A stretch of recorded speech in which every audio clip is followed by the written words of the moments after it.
गंभीरा भविष्यति रात्रि नीनास्यो वर्ण संयुक्तया जीवन चक्रम।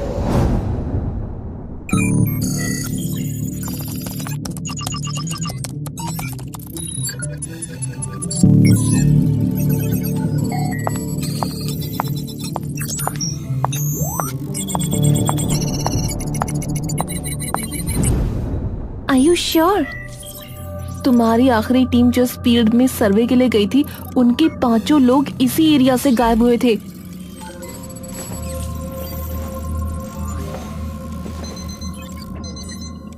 अवनी अपनी नजरें घुमाकर खिड़की के बगल में रखे एक टेबल पर रखे हुए पत्थर को देखती है। अवनी मेघा की तरफ देखती है और उसके कंधे पर हाथ रख देती है। डोंट वरी, अब की बार मैं हूं तुम्हारे साथ, कुछ नहीं होने दूंगी। 6 लोगों की टीम में सिर्फ अकेली मैं बची।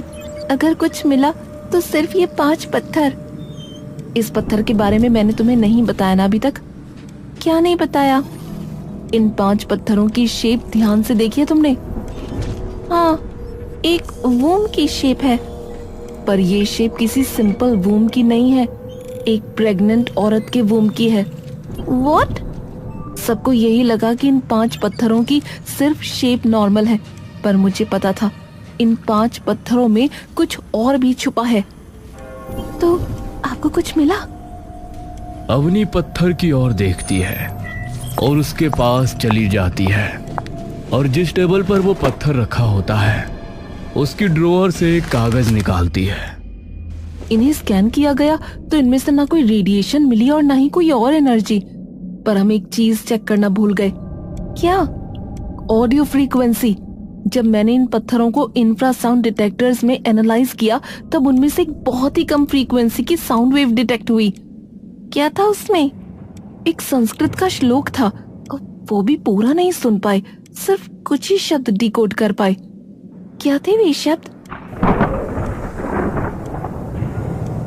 मेघा और अवनी एकदम से बाहर की ओर देखते हैं। एक संस्कृत का कोई श्लोक था। अवनी वो कागज खोलती है और उसे पढ़ने लगती है। गंभीरा रात्रिर्भवति, बीच की फ्रीक्वेंसी बहुत ज्यादा लो थी, वो डिटेक्ट नहीं हो पाई। सिर्फ ये 3 शब्द और आखिरी का एक शब्द। अवनी मेघा की शिकन भरी नजरों की ओर देखती है। क्या था वो आखिरी शब्द? काल भक्षिणी।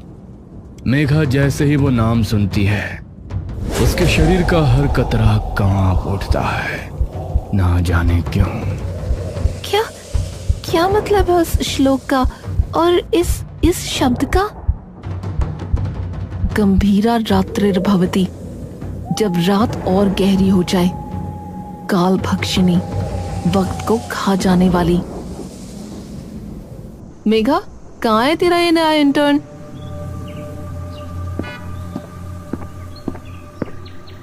आ गया मैम, आ गया। इंटर्न तुम हो, हम नहीं, जो तुम्हारा वेट करेंगे।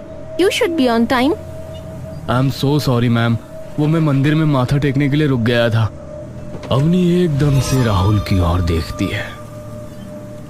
तुम भगवान को मानते हो? बस मानता नहीं हूँ, शिव शंभू का भक्त और माता रानी का बेटा हूँ मैम। अरे ये क्या लिया यार मेघा, माना तेरा बॉयफ्रेंड है, बट कम ऑन। सिर्फ बॉयफ्रेंड है इसलिए नहीं लाई मैम, इसकी ऑब्जर्वेशन स्किल्स बहुत बढ़िया है। पैटर्न्स और अलग चीजों को पहचानना इसके खून में है। इसके पापा बड़े फेमस प्राइवेट डिटेक्टिव थे। अच्छा ठीक है, फिर इससे कहियो कि मुझसे कम ही बात किया करे, फालतू में ऑफेंड हो जाएगा वरना। अरे नहीं, जब काम की बात आती है तो वहाँ ये एकदम सीरियस रहता है। मुझे भी मैम बुला रहा है, आपने देखा ना? हाँ ठीक है। तीनों टैक्सी में बैठकर गूढ़ वन की ओर निकल लेते हैं।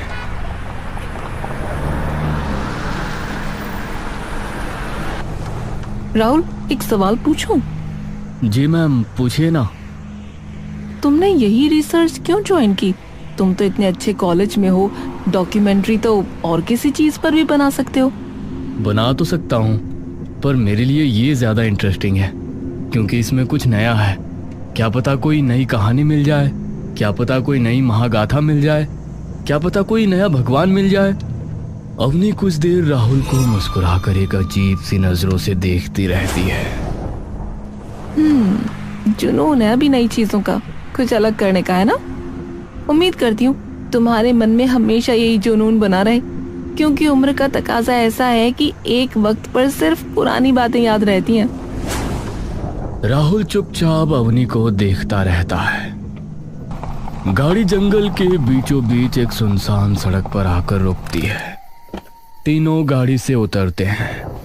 अवनी अपनी जेब से निकालकर कुछ पैसे ड्राइवर को दे देती है। शुक्रिया भैया।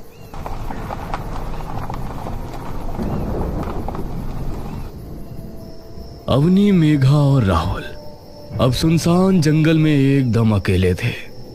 अवनी अपने बैग से 2 वॉकी टॉकी निकालती है।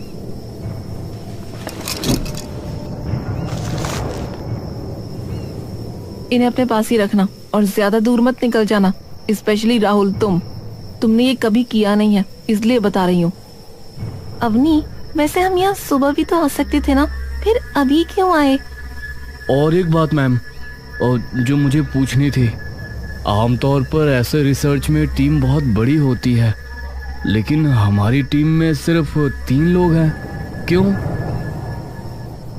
सबसे पहले तो ये कि हम रात को इसलिए आए हैं क्योंकि जैसा कि मैंने तुम्हें बताया, उस पत्थर में से कुछ आवाजें कैप्चर की गईं, जो कि संस्कृत का एक श्लोक था, जिसमें ये कहा गया था कि जब रात और गहरी हो जाएगी तो इसीलिए रात को ही आना चाहती थी मैं। शायद कुछ ऐसा दिख जाए जो हमें दिन में ना दिखे। और तुम्हारे सवाल का जवाब, ये कोई ऑफिशियल रिसर्च नहीं है। जब लास्ट टीम के 5 मेंबर्स नहीं मिले तो इस रिसर्च को बंद कर दिया गया था। सिर्फ मैं और मेघा ही थे जिन्होंने बाद में ये रिसर्च जारी रखी थी, तो इसीलिए। ओह ठीक है। और कुछ? राहुल और मेघा दोनों नाम में गर्दन हिला देते हैं। Alright then. बोलिए शिव शंकर भगवान की। अवनी और मेघा एकदम से अपने होठों पर उंगली रखती हैं। जागरण में नहीं आए तुम। मैम, किसी भी शुभ काम से पहले भगवान को याद कर लेना चाहिए। इससे पहले जो टीम आई थी ना, वो पूजा पाठ ही करके आई थी। राहुल कुछ नहीं बोलता। तीनों आसपास ही रहना, ज्यादा दूर मत जाना। कोई भी ऐसी चीज जो लगे कि अलग है, contain it and capture it. Rahul अपने बैग से अपना हैंडी कैम निकालता है और उसे ऑन कर लेता है। तीनों जंगल के अंदर निकल जाते हैं। जंगल बहुत ही घना और सुनसान होता है। तीनों धीरे धीरे जंगल की दूरतम गहराई में जाने लगते हैं, जहां बिच्छुआ, हिगोट और कई झाड़ियां घनी होती जा रही थी। रुको, क्या हुआ? यही है ना वो जगह? अपनी अपने पीठ पर टंगे बैग में से एक नक्शा निकालती है और खोल कर देखती है, जिस पर गूढ़ वन लिखा होता है। ठीक कहा। अब एक काम करो, तुम दोनों उस तरफ जाओ और देखो, मैं इस तरफ जा रही हूँ। सेफ नहीं है अवनी, इतनी रात को अकेले ऐसे सुनसान जंगल में। अरे तू चिंता मत करना यार, तुम जाओ। एरिया ज्यादा बड़ा नहीं है तो कवर करने में टाइम नहीं लगेगा। ठीक है, ध्यान से करना जो भी करोगे आप। तुम भी, और ज्यादा दूर मत जाना वरना वॉकी की रेंज नहीं पकड़ेगी। ठीक है। मेघा और राहुल दाईं तरफ और अपनी बाईं तरफ निकल जाती है। मेघा और राहुल एक दूसरे का हाथ पकड़कर धीरे धीरे आसपास की सारी जगहों की छानबीन करते जा रहे थे। मुझे तो ये समझ में नहीं आ रहा कि हम ढूंढ क्या रहे हैं मैम। मेघा एकदम से राहुल की ओर देखती है। अब तो अवनी भी नहीं है तो मुझे क्यों मैम बुला रहे हो तुम? अरे पर काम तो कर रहे हैं ना।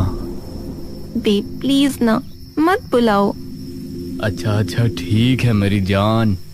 मेघा उसकी तरफ मुस्कुराती है। ये हुई ना कुछ बात। मेघा और राहुल आगे जाने लगते हैं। तभी उनके वॉकी टॉकी में से अवनी की आवाज आती है। Megha, Rahul, do you copy? Megha अपना वॉकी का बटन दबाती है। कॉपी। कुछ दिखा? Not yet. All right, over. तभी मेघा को सामने से दो सफेद परछाइयां एकदम से तेजी से गुजरती हुई दिखती हैं। मेघा गहरी सांस लेकर पीछे हट जाती है। कर्पूर गौरम करुणावतारम संसार सारम भुजगेंद्र हारम। राहुल वो आवाज सुन इस कदर मंत्रमुग्ध हो जाता है कि कब उसका हाथ मेघा के हाथ से छूट जाता है, इस बात का उसे खुद अंदाजा ही नहीं लग पाता।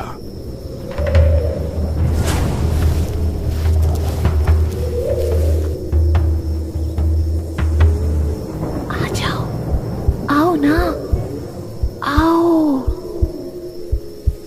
मेघा का दिमाग डर से इतना सुन्न पड़ चुका होता है कि उसे इसकी भनक नहीं पड़ती कि राहुल उसका हाथ छोड़ कहीं और जा चुका है। मेघा वॉकी को अपने कानों के पास लाती है और उस आवाज को ध्यान से सुनने की कोशिश करती है। बेटी, आ जाओ ना, आओ। यहाँ तुम्हें कुछ नहीं होगा। आ जाओ मेरे पास। मेघा की आंखें डर के मारे चौड़ी खुल चुकी होती हैं, लेकिन ना चाहते हुए भी उसके पैर उन परछाइयों की ओर बढ़ने लगते हैं। धीरे धीरे मेघा अपनी पलकें उठाकर देखती है कि उसके सामने एक बड़ा सा पीपल का पेड़ है। मेघा धीरे धीरे झाड़ियों को हटाते हुए आगे पहुंचती है, लेकिन जैसे ही वो पेड़ के पास पहुंचती है,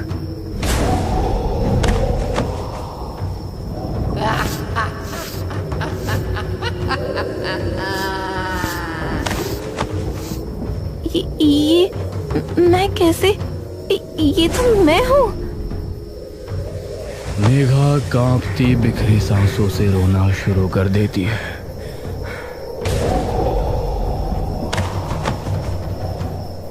आजा छोरी, तेरे भी बाल आवारों।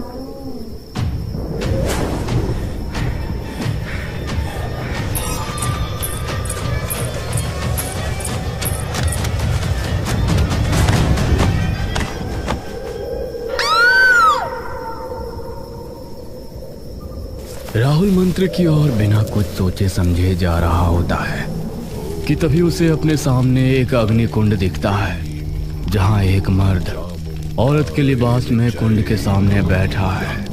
तभी वो पुजारी राहुल की ओर एकदम से बड़ी बड़ी क्रोध में जलती हुई आंखों से देखता है।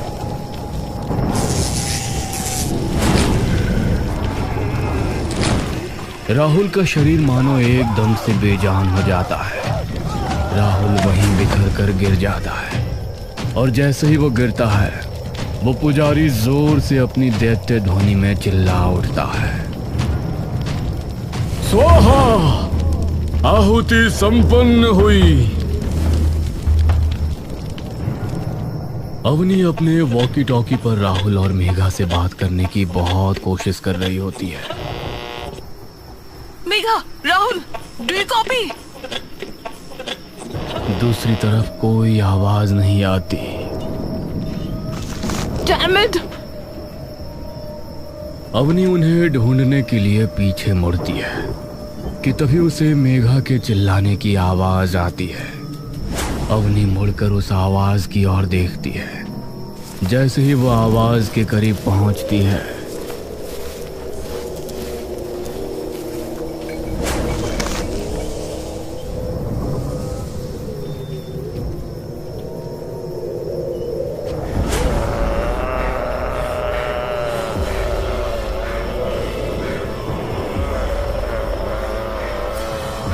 अवनी की आंखों का डर एकदम से विकराल क्रोध में बदल जाता है। अवनी बिना कुछ सोचे समझे सीधे मेघा की ओर दौड़ पड़ती है। कमीने, छोड़ उसे, छोड़! लेकिन तभी वो एक अंधेरे भरे गड्ढे में गिर पड़ती है।